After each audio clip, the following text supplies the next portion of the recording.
రైలు మనది, post office మనది, IAS తెచ్చింది మనం, ఐపీఎస్ తెచ్చింది మనం. తెలుగు భాషను మ్లేచ్ఛ భాష అన్నారు. అరే ఏం భాష మాట్లాడుతున్నాడు మ్లేచ్ఛుడా అంటే, తెలుగు భాషలో డిక్షనరీ, మొట్టమొదటి డిక్షనరీ మంది. మీ నాయన రాజు, ద కింగ్, మనమిచ్చాం. CP Brown, he was a missionary. ఆయన కలెక్టర్ మాత్రమే కాదు, మిషనరీ. తెలుగు భాష గద్య భాగంలో మొట్టమొదటి పేపర్ మనది. తెలుగు భాష గద్య భాగంలో మొట్టమొదటి పుస్తకం మంది. వీళ్లకు వాళ్ళ సొంత రామాయణం, మహాభారతాలు కూడా ట్రాన్స్లేట్ చేసుకునే దిక్కు లేదు. అది చేసింది మనమే. నిజం చెప్తున్నాను, నేను అబద్ధం చెప్పట్లేదు. మొట్టమొదటి ట్రాన్స్లేషన్ చేసింది కూడా మనమే. వాళ్ళు అది కూడా చేయరు. ఎందుకంటే విద్య పంచకూడదు.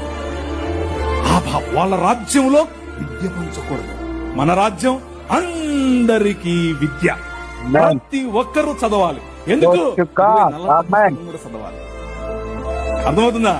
నల్లట్ట పుస్తకం చదివితే దిమాగ్ ఖరాబ్ అవుతుంది, దిమాగ్ ఫిరాయిస్తుంది, మనిషి వెంటనే మనిషి అవుతాడు.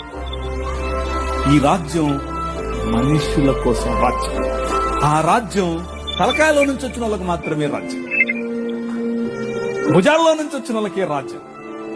ఈ రాజ్యం అందరి రాజ్యం, అందరికీ సుభిక్షత, అందరికీ పట్టభద్రత.